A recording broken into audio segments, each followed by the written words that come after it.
summit between Trump and Putin will be held at a U.S. military base in the Alaskan city of Anchorage. In the frozen wilderness of Alaska, a historic summit unfolds as Trump faces Putin. Both President Trump and Vladimir Putin inside the Beast, which is the presidential Cadillac that has been retrofitted to carry the President of the United States. But this meeting delivers more than diplomacy. A $10 billion military escort surrounds the Russian leader, revealing a security empire so vast, it reshapes perceptions of power and dominance forever. Shadow Arsenal. In August 2025, the skies above Alaska shook with the roar of engines. As Donald Trump's Air Force One descended, all eyes turned to Vladimir Putin's arrival, a spectacle designed to be unforgettable. The Russian president flew aboard his Ilyushin Il-96-300 PU, the so-called Flying Kremlin, a $500 million airborne fortress built to survive even a nuclear blast. But it wasn't just the jet that froze Trump's team in disbelief. The true shock came from the scale of the escort. 4 American F-35 Lightning II fighters patrolled the skies, while on the ground, hundreds of U.S. and Russian agents locked down entire sectors. And yet, even this massive show of force was only the visible layer. Lurking behind it all was the Federal Protective Service, or FSO, a shadow army of more than 50,000 operatives. Born in the Tsarist era of 1881, the FSO has evolved into something closer to a private military branch. From encrypted networks to counter-drone defenses, it can transform any summit, airfield, or palace into an instant fortress. The numbers reveal just how far this obsession runs. In 2025 alone, Moscow poured over 17 trillion rubles, nearly $183 billion into defense and state security, a staggering 40% of its federal budget. While most nations argue over healthcare or infrastructure, Russia channels its resources into projection of power and the survival of one man. For Trump, Alaska was more than a summit. It was a front-row seat to Putin's theater of dominance. Every jet, every sniper, every encrypted command post was less about protection and more about symbolism. A reminder that Russia's leader does not just arrive, he conquers the stage. Classified Guardians. Beneath Russia's colossal defense machine lies a force with one singular mission: keeping Vladimir Putin alive. The Federal Protective Service, or FSO, operates in the shadows with more than 50,000 personnel at its command. At its core is the Presidential Security Service, the SBP, an elite inner circle engineered to eliminate threats before they ever materialize. At the Alaska summit, Trump and his entourage watched this precision unfold. Putin's bodyguards, nicknamed the Musketeers, moved in perfect formation, mirroring the U.S. Secret Service step for step. If American agents secured one corridor, Russian operatives instantly claimed the opposite.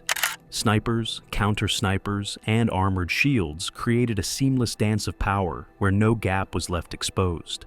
Each of these men is forged through 5 years of relentless training at the FSO Academy. They master convoy tactics, encrypted communications, sniper overwatch, and brutal close-quarters combat. Psychological endurance is tested as fiercely as physical strength. Most stand over 6 feet tall, chosen for stamina, speed, and unwavering loyalty to the Kremlin. Technology backs their muscle. Encrypted networks, GPS jammers, biometric trackers, and even mobile laboratories capable of testing Putin's food and water travel wherever he does. Before the president enters a room, it is swept, sterilized, and sometimes even rebuilt with Russian-controlled fixtures. No detail is too small. Such extremes exist for a reason. Putin has survived at least 5 verified assassination attempts since 2000, from Chechen militants to ISIS-linked cells. Each attempt tightened the screws of his security machine, reinforcing the belief that one breach could shatter Russia's stability. But the choreography comes with a staggering price. What Trump saw in Alaska was more than flawless protection. It was a nation's resources bent into orbit around one man's survival. The price of power. What unfolded in Alaska was more than a show of security. It was a glimpse into the crushing economics behind Russia's obsession with shielding one man. Every jet, every armored convoy, every mobile command post comes with a price tag. And in Putin's Russia, that price is staggering. In 2025, the Kremlin poured nearly 17 trillion rubles, about $183 billion, into defense and state security. That's close to 40% of the entire federal budget, the largest share since the Cold War. To put it in perspective, Russia spends more on protecting power than it does on healthcare, education, and infrastructure combined. The result is a network that has grown far beyond presidential security. It has become a state within the state. The Flying Kremlin, Putin's Ilyushin Il-96-300 PU, carries a $500 million price tag, reinforced to withstand nuclear blasts and equipped as an airborne command hub. His Oris Senate limousines, nearly $1.5 million each, emerged from a $192 million development program. Even his palatial residences, like the infamous Putin's Palace on the Black Sea, bristle with Panzer S-1 air defense systems normally deployed to guard cities. At the Alaska summit, Trump's team compared these figures with their own. The entire U.S. Secret Service operates on a $2.96 billion budget. By contrast, Putin's personal protection ecosystem commands resources that rival the militaries of smaller nations. For Russia, these billions are not merely about safety, they are about symbolism. Each ruble fortifies the image of Putin as untouchable. Yet beneath the spectacle, the costs bleed into daily life, diverting resources away from ordinary citizens. And this is where the true weight of Putin's empire reveals itself, not only in financial terms, but in the cultural and political machinery required to sustain it. Symbols of sovereignty. Putin's security empire is more than an operational shield. It is theater, crafted to project absolute control. Every aircraft, convoy, palace, and regiment is staged to broadcast one message: Russia's leader is untouchable. At the Alaska summit, this symbolism played out like a scripted performance. Putin's descent in the Flying Kremlin was not just a precaution, it was a declaration. Its gold-trimmed interiors, encrypted command hubs, and nuclear blast-resistant shell turned an arrival into a spectacle of sovereignty. U.S. F-35 Escort streaked across the sky, while Russian snipers shadowed American Secret Service agents, transforming diplomacy into a show of dominance. Back home, the narrative is even starker. Residences like Putin's palace in Gelendzhik, rumored to cost over $1 billion, serve both as fortresses and as monuments to power. The estate is shielded by 12 Panzer S-1 air defense systems, relocated from urban centers such as St. Petersburg. For analysts, the symbolism is chilling. The protection of one man outweighs the safety of millions. Even pageantry becomes strategy. The Kremlin regiment, dressed in imperial-era uniforms, parades daily in Moscow, blending spectacle with military precision. These performances elevate Putin beyond the role of president, casting him as the living embodiment of Russian sovereignty itself. For Trump, Alaska revealed not only the machinery of protection, but the ideology behind it. Every formation, every fighter jet, every encrypted corridor was a carefully orchestrated reminder to allies and adversaries alike. Putin does not simply attend summits, he dominates them. Yet beneath the grandeur lies the cost. Each display extracts resources from ordinary Russians, reshaping what security, loyalty, and power mean in modern Russia, and raising the question of how long a nation can bear the weight of its leader's performance. The legacy of secrecy. Putin's $10 billion security spectacle is more than a show of wealth and force.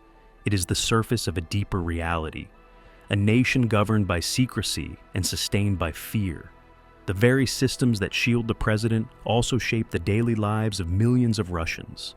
The Federal Protective Service, with its 50,000-strong personnel, extends far beyond bodyguard duties. It controls encrypted communications, oversees surveillance networks, and enforces an iron culture of silence. Staff sign decade-long non-disclosure agreements, while contractors entering secured estates surrender personal devices. Even something as ordinary as preparing a meal for Putin is treated as a classified operation. This obsession with secrecy seeps into the landscape itself. Residences like Putin's palace or the Valdai estate sit behind no-fly zones and electronic jamming fields, guarded by mobile air defense batteries. Entire regions can be frozen at a moment's notice, forcing citizens to adapt their lives around the movements of one man. Personal freedoms shrink in the shadow of elite protection. The costs stretch well beyond Russia's borders. By 2025, defense and security spending had surged by 25%, hitting a historic 17 trillion rubles. To pay for it, money once destined for schools, hospitals, and infrastructure was redirected into the machinery of fear. Critics argue this obsession does more than cripple Russia's social fabric. It destabilizes global security, projecting a leader prepared to deploy extreme measures for personal survival. What Trump saw in Alaska was not just a military escort, but a rare window into that empire of control, a machine where power, paranoia, and prestige converge. The $10 billion network does more than protect a man. It preserves a narrative of untouchability, no matter the cost to his people or the world. The Alaska summit revealed more than security. It exposed a nation where survival of one man outweighs the needs of millions. For Trump, it was a spectacle. For Russia, it is fragility disguised as strength, a fortress built on fear.